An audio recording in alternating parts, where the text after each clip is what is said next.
batang nangarap. Sa simpleng tahanan siya'y lumaki.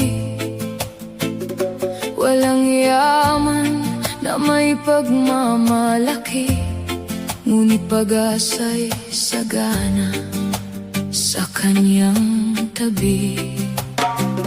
Sa bawat umagang kanyang pagbangon, kasama ang mga magulang na nagsakripisyo, tahimik nilang pasan ng kahirapan upang makita lamang siyang magtagumpay.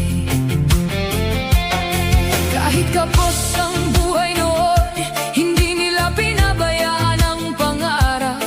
Pagmamahal ang kanilang puhunan na naging lakas ng isang kabataan.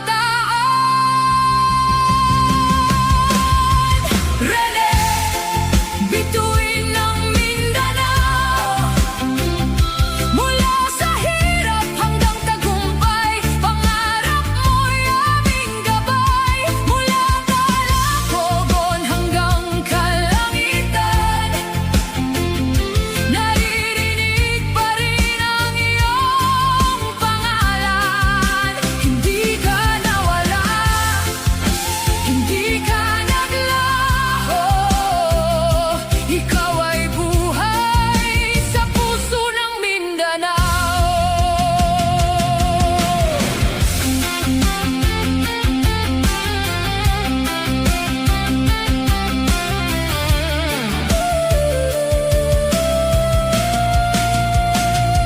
At nang dumating ang tagumpay,